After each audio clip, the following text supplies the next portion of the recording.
Hello, I am Shika. Before starting my explanation about reader response criticism, I want to remind that this learning video is aimed at people in general. So it is not only the scholar who is the target of this video, but also the layman who wants to know and learn this theory. Alright, let's get started. So guys, are you a person who likes reading? Have you heard of reader response criticism? Then, what do you think about reader response criticism?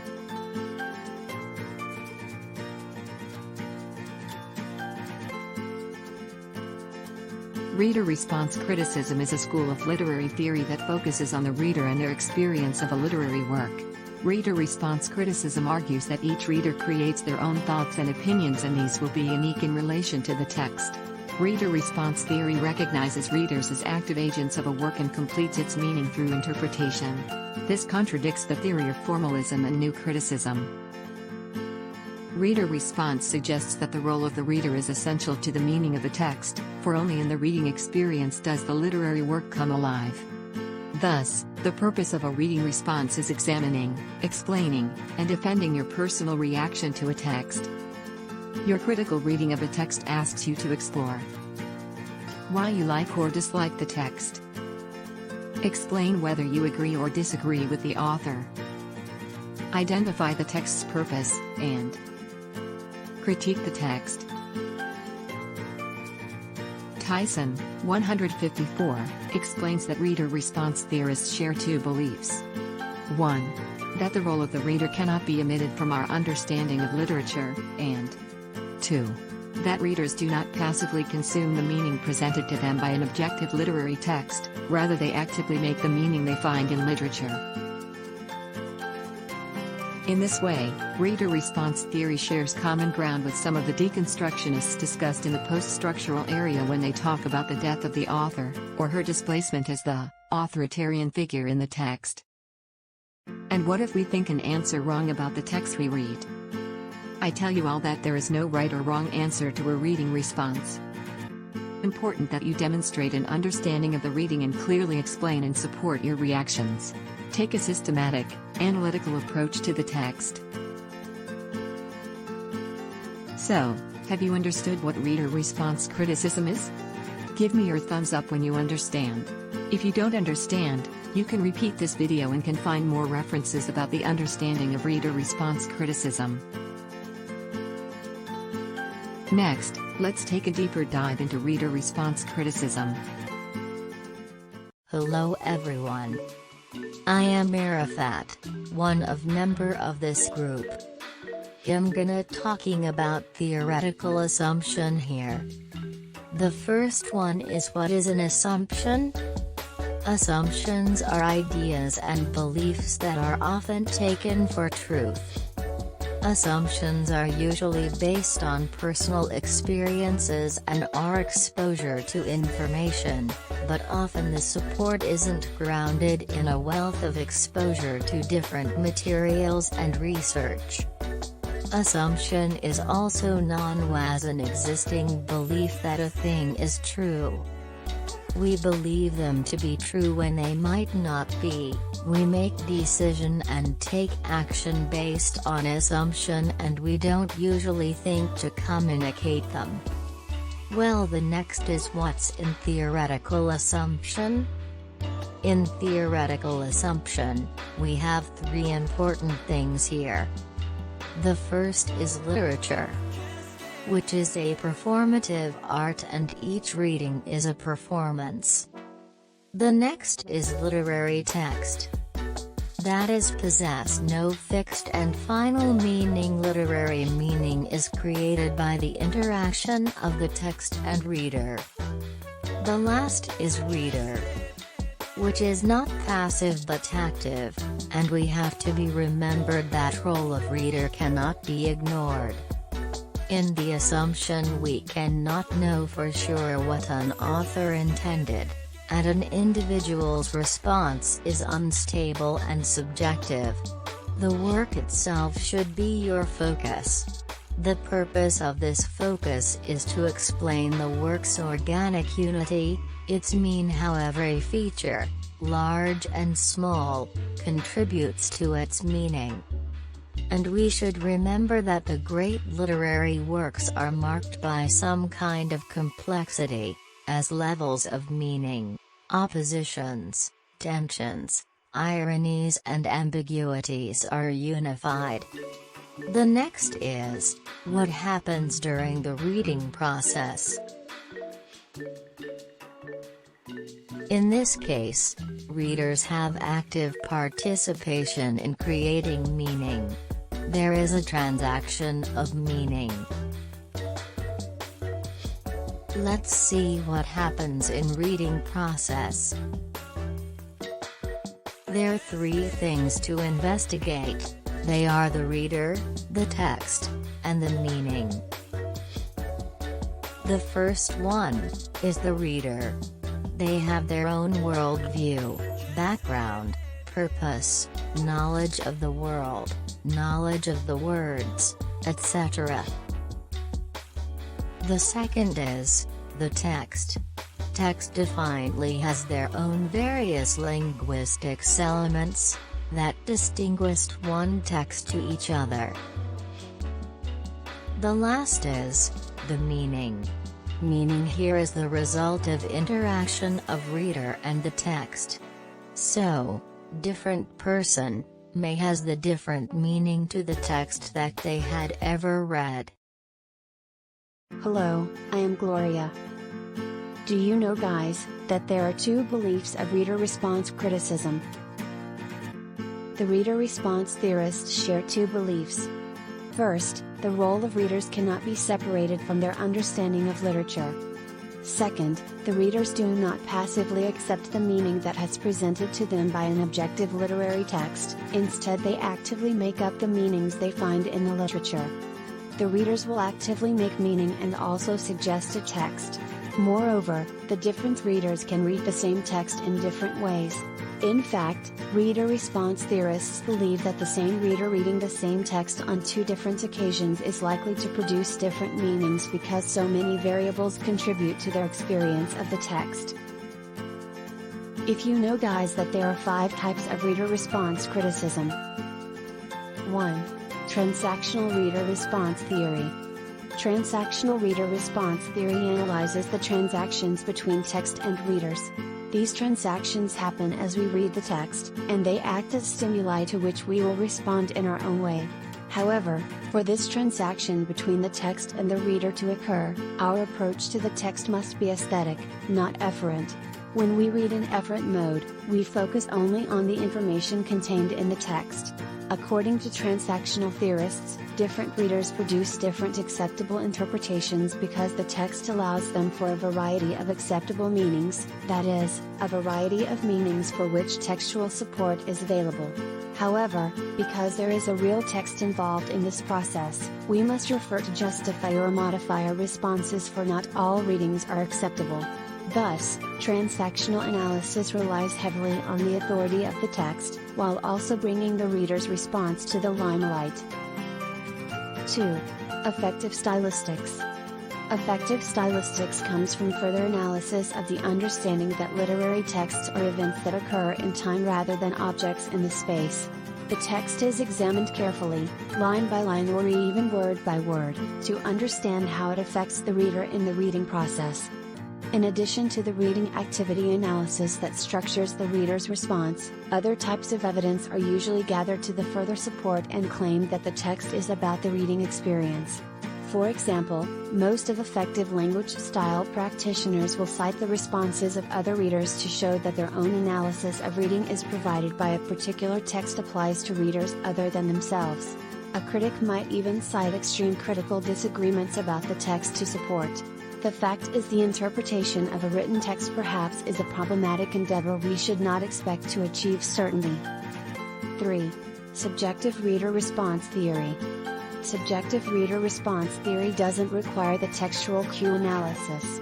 For the subjective itself, it responses the critique readers, by using a text, either in the sense that there is no literary work text outside the meanings created by the reader's interpretation, or it is in the sense that the critical text of analysis is not a literary work but the reader's written responses. The focus on self-understanding is highly motivating for the readers, and subjective methods cultivate a kind of critical thinking that should prove how useful it is for us throughout our lives. Everyone, this is the fourth type of reader response criticism: psychological reader response theory. The psychoanalytic critic named Norman Holland believes that readers' motives greatly influence the way they read. He also believes that we react to literary texts with the same psychological responses that we bring to the events of our daily lives. The immediate aim of the psychological interpretation of our daily lives is to satisfy our psychological needs and desires. For Holland, the goal of such an analysis is an empathetic amalgamation with the author. Whether we are analyzing a person or a literary text, every act of interpretation takes place in the context of the theme of the interpreter's identity, which we have seen, and forms a defense against the desire for such a combination. And here we go, guys. The last type of reader response criticism: social reader response theory. The readers can belong, consciously or unconsciously, to more than one community at the same time, or they can change from one community to another at different times in their lives. Social reader response theory doesn't offer a new way to read text, nor does it promote any existing forms of literary criticism. The point, however, is that no interpretation, and hence no form of literary criticism, can claim to reveal what is in the text. By understanding the principles of social reader response theory, we can become more aware of what we do when we interpret texts, and more aware of what we do as well. Hello there. I'm Arafat. Are you interested with the next topic? In this section we're gonna talking about techniques of reading.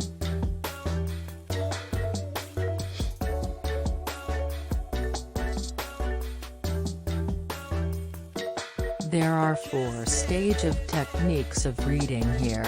They are synthesizing, exploring, hypothesizing, and experiencing.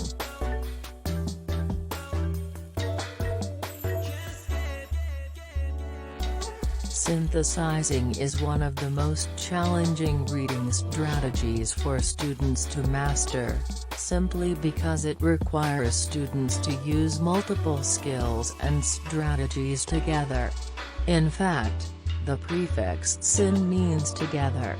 Synthesizing a text is the process of pulling together background knowledge, newly learned ideas, connections, inferences and summaries into a complete and original understanding of the text.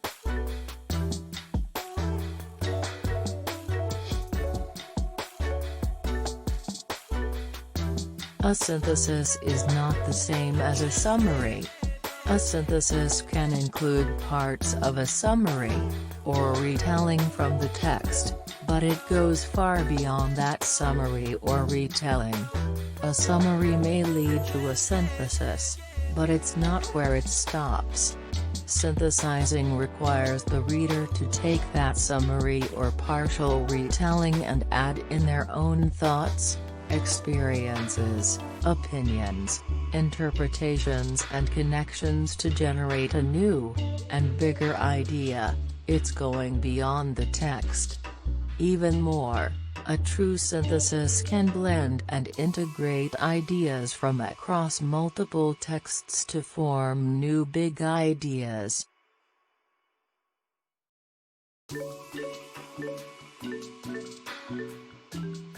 Do you know?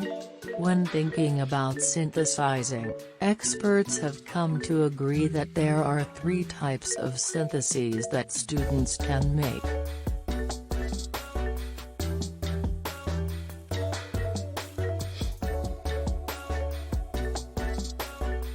One. New understanding, something a reader has not considered before until reading the text. 2. Deeper understanding, becoming more aware or appreciative of an idea after reading a text. 3. Changed understanding, thinking differently as a result of the text. Are you curious with the next part, guys? Okay, let's move to the next explanation. Next, we have exploring. After the first techniques, which is synthesizing, we have the exploring stage that we wheel deeper our think with what we read. The next is hypothesizing. In this case we create our view of the text so hypothesis will appear into our own mind. Here we go, guys. The last technique of reading. Do you know what is that? Yeah, that's correct. The last technique of reading is experiencing. In this stage we will experience our own new thought that we get in the text that we read. Hello everyone. I am Nia. Now, it is our turn to talk about types of responses. Quoting from Lobo. 2013 page 20, when a reader interprets a text, according to Blake, the reader is interpreting his or her own symbolization, therefore, interpretation is re-symbolization of the reading experience. According to him, in a general sense, responses can be categorized into two types. The first type is reader-oriented and the second type is reality-oriented. A reader-oriented response would be about the reading experience. Tyson notes that they are confined largely to comments about the reader's memories, interests, personal experience and the like. On the other hand, reality-oriented responses deal with expressing personal opinions on moral and social issues, rather than focusing on personal experiences. But, Blake then tried to form the third types of responses, and it is his favorite of responses form, which is experience-oriented, because it combines both of the above types of responses, the reader's reaction to specific moments in the text and his or her opinion of characters, events or passage from the text. The next is types of readers. According to Gerard Prince, quoted from Lobo 2013 page 18, he points out and defines the three types of readers, which are, the real reader, the virtual reader, and the ideal readers. First, the real reader. The real reader is the person who is actually reading the text, book in hand, concentrating on the words, silently or not, reading the words printed. This reader is not fictitious. The second is, virtual reader. The virtual reader is the possible person for whom the author writes, unless the writer is writing for himself or herself. According to Prince, every author develops their narratives as a function of a certain types of reader, whom he or she bestows certain qualities, faculties, and inclinations. According to his or her opinion of men in general, and according to the obligations that he or she feels should be respected.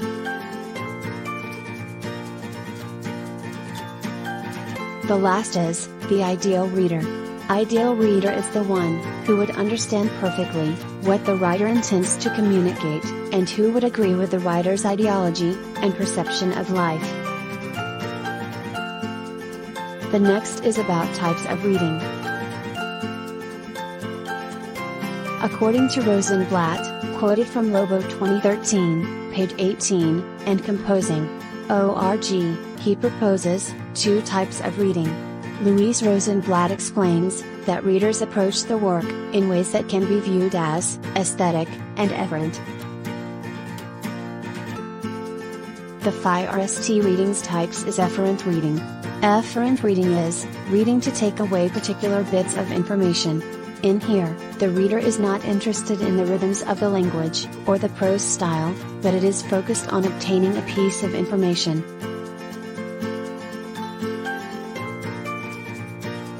Rosenblatt states, that the reader's attention is primarily focused on what will remain as a residue after the reading, which is the information to be acquired, the logical solution to the problem, and the actions to be carried out. The example would be about a deep-sea fishing guide to decide where to go fishing, or a textbook to learn about the economic causes of the Great Depression.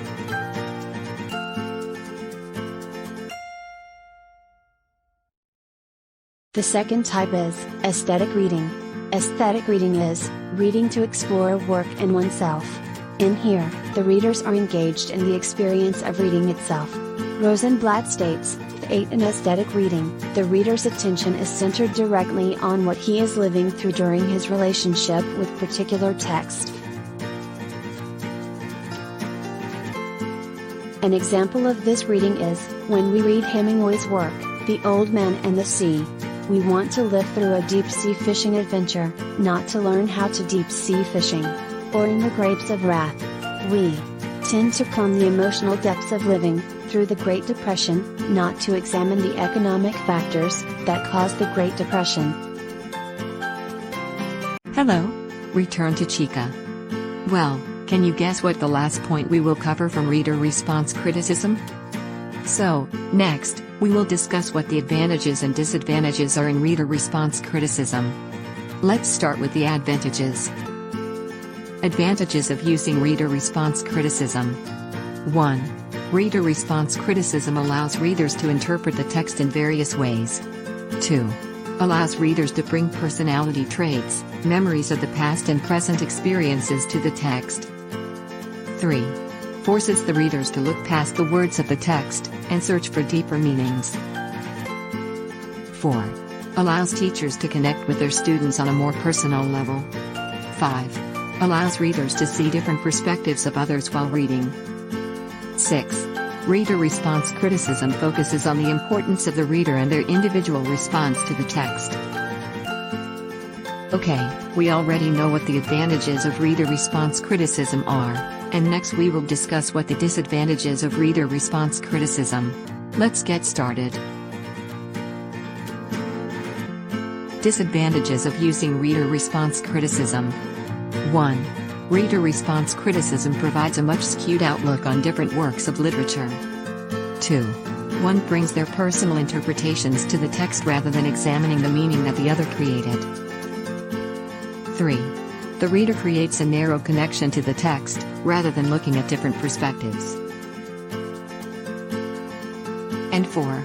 Students may be unclear of how to respond correctly because they are unsure of the teacher's own perspective, and how they will react to their own response. Well, those explanations of the advantages and disadvantages of reader response criticism, especially in teaching and learning. Alright, my friends. That is the explanation of reader response criticism from Mia, Arafat, Gloria and Michika. As a representative, I would like to thank you for watching our video, and we hope that after watching this video it will help you to understand more about reader response criticism.